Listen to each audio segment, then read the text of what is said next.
best, but I always struggled with, how do I figure out these ratios? Like, we have all these great products, but, just simplifying the math. So, and with my background in accounting and information technology, I was like, I know I can create something that can be super user-friendly.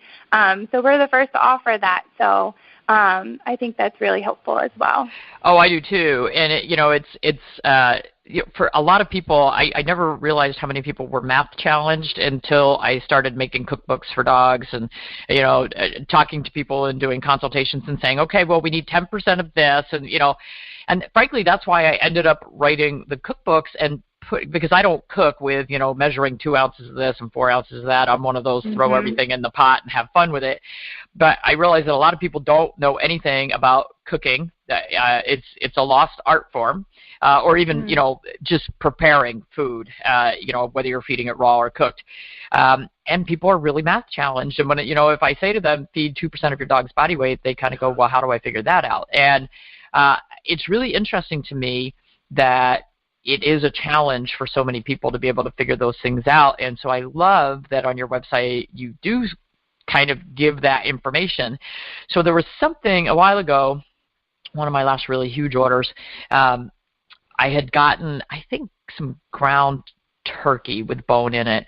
Whatever it was like 20% bone. And I just went, okay, well, now I'm just going to have to buy some meat that is without the bone so that I can mix it together and get down to, the closer to the 10%, which is what my dogs do the best with. But it's really interesting. I've done a couple interviews with Ian Billinghurst out of Australia, and he's the original barf guy. And he says that in America, we don't include enough bone in our dogs' diets, and he really likes it to be quite a bit higher. And, I think for people whose dogs or cats have been raw-fed kind of from the beginning and their digestive tract is geared up for that, the higher bone content can work really well. I find for animals that are just kind of starting out, if we get our bone content too high, all of a sudden we've got a bunch of constipated animals, and that's not a whole lot of fun. Absolutely. Absolutely. Those are great points.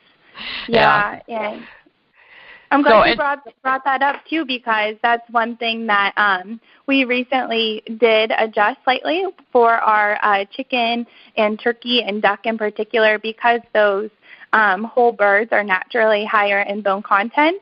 And after doing some research with our friends, the FDA, being here in December, after doing some research, we found out that there is more likelihood for bacteria to be present in whole carcasses, whole birds. So, and that is the way that we had ground those particular products, the chicken, turkey, and duck in particular, in the past. So actually, starting in January, we started blending our chicken to the 80-10-10 recommendation, using, quartered chicken and everything else that's included to make that a little bit more manageable for people that might be math challenged, like you mentioned.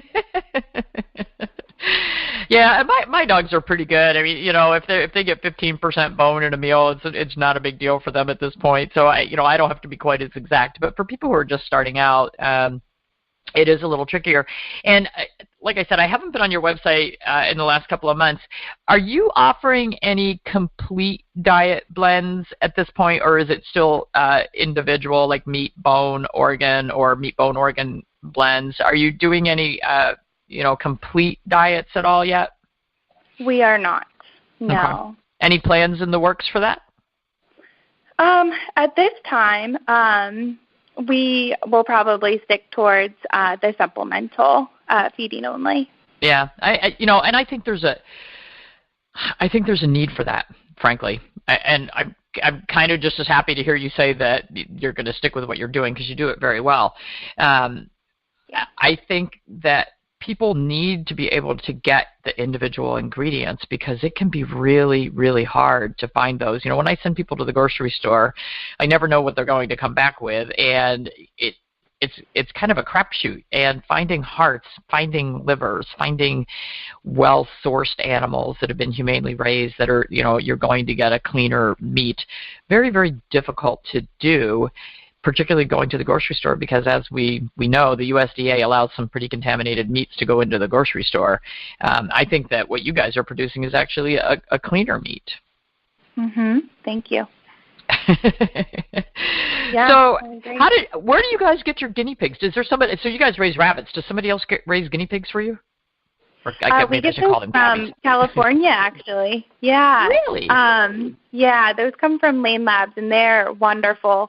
They also, treat their animals as, humanely as possible. We get our mice there as well. So yeah, they're very wonderful to deal with, and like I said, still have that same belief and foundation that we do and believe is so important. It's interesting that you mentioned the mice. For years, clients would say to me, what's the best thing to feed my cat? And I'm like, well, a mouse, and they look at me like I have 16 heads. And I'm like, well, I dare somebody to go home and put mice in the blender, because that's really what your cats really should be eating. And not that you put them in the blender, but you guys made mice for our cats, which is what they're supposed to be eating. What's the ideal food for a cat? Well, if you send them out hunting, they're coming back with a rabbit, probably not a cavy, but they are coming back because there aren't too many wild ones around here. But they're coming back with the rabbit. They're coming back with the mouse, and that is the ideal food for our cats. Unfortunately, so many cats are raised on dry food, and then when we try to switch them over to the raw food, they don't even recognize it as food. They've totally lost that wild instinct for, hey, I should, go for this raw meat in my bowl. But we can get them changed over, and I think it's certainly worthwhile for people to give it an attempt. So it's time for us to take a break to hear from our sponsors. And when we come back, we're going to have a little chat about fun with the FDA. And it's probably a sore subject for Ashlee, but she managed to come through it with flying colors. So stay tuned. We'll be back in just a few moments.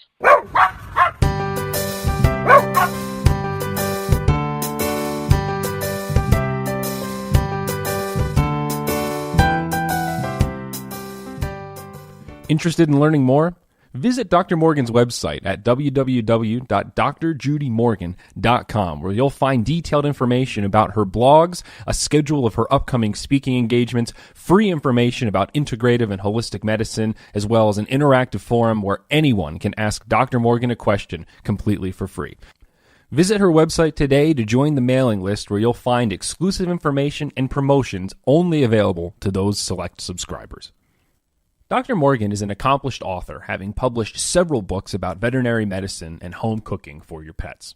You can find From Needles to Natural, detailing her journey from practicing traditional medicine to understanding the healing power of holistic practices today on Amazon Prime, as well as What's for Dinner Dexter and Canine Kitchen Capers, which are two great recipe books that you'll find both delicious and entertaining.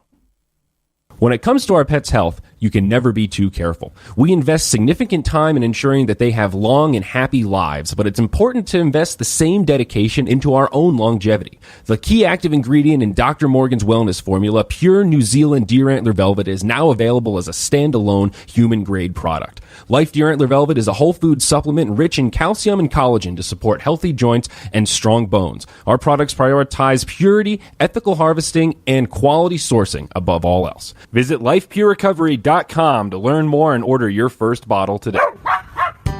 Tune into world-renowned author, speaker, and holistic veterinarian Dr. Judy Morgan, and now radio host of Dr. Judy Morgan's Naturally Healthy Pets on syndicated Dream Vision 7 radio network every Monday and Tuesday, 7 a.m. and 7 p.m. Eastern Time. Not sure which vaccinations should be given or how often? Not sure which food is best for your individual pet? Find out the answers to your questions in this weekly show, where Dr. Judy interviews top experts and showcases the latest products that will help your pets stay naturally healthy. Does your dog have bad breath? Tired of spending money on expensive dental procedures? Try out Dr. Morgan's Dental Drops today and save money while maintaining your pet's oral health. With New Zealand deer antler velvet as the primary ingredient, Dr. Morgan's Dental Drops are effective for treating stomatitis, gingivitis, and ulcers. You can purchase Dr. Morgan's Dental Drops directly from Amazon Prime or from her website, www.drjudymorgan.com. Dr. Morgan's wellness formula for dogs and cats provides multiple health benefits in one product. Made with all natural ingredients sourced from New Zealand, this supplement can be used routinely to maintain overall physical and mental well-being. This product is particularly beneficial for the maintenance of joint health, nerve and brain function, skin and coat health, immune function, gut health, and liver health. Find Dr. Morgan's wellness supplement today on Amazon Prime or at her website, drjudymorgan.com.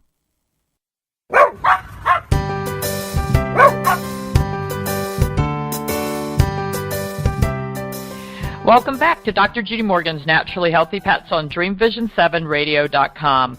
My guest today, Ashlee Luke from Hare Today, has taken over the reins from her mother for running their raw pet food company. And they don't make complete diets. They make the components for us to be able to formulate our own diets, which is really awesome. So whether you're feeding your pets raw or whether you're cooking meals for your pets, this is a wonderful resource to be able to find some of those weird ingredients for our animals that can't tolerate the routine things.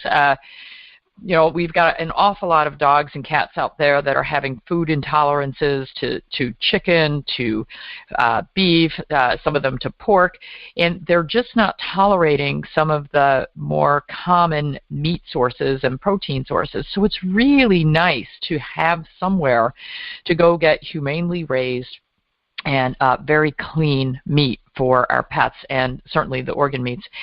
So talking about, the food being very clean, our friends at Hare Today were recently visited by the FDA, and it's interesting, during the break, Ashlee said, well, her mom wanted to just kind of fly under the radar and run this small business and, just let it, simmer along at the nice pace that it was going. And Ashlee came in and said, oh, no, we're growing, we're bigger.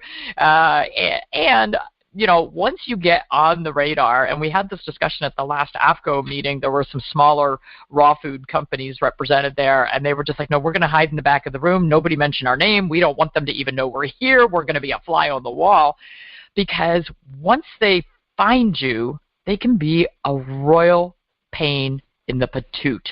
So give us kind of the backstory on, I guess it was like in December when you guys hit their radar. How did that happen? Did they just show up unannounced? Did they, just walk in your plant? How did you guys get found out? Yeah, so exactly what you just said. They just showed up. So just about 2 weeks before Christmas, so December 18th, they knocked on my door. So they knocked at my home, and I answered the door, and they introduced themselves, and I was quite surprised. I said, okay, well, welcome. I said, let me, throw my jacket on, and I'll walk you over to the shop, which is right next door. They drove over. Was this FDA or was this state officials? This was FDA officials. Wow.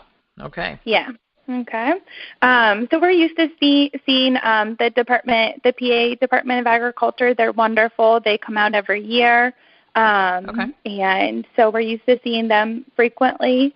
But yeah, this was the first time that I had met the FDA officials. Now, they have been to our facility before in the past and quite frankly praised it. Never took samples or anything of that nature, just kind of came, reviewed our processes, and that was about it. Yeah, it's fun and games for you guys. This is why I keep saying I really don't want to make raw food. I just don't want to be put in this position, because I would not handle it near as well as you guys have handled it, because I tend to lose my temper and I either cry or scream, so it wouldn't work either way. So give us the background of how this all came about. Did the FDA just show up on your doorstep? Like, how did you guys get this whole situation over the past couple of months?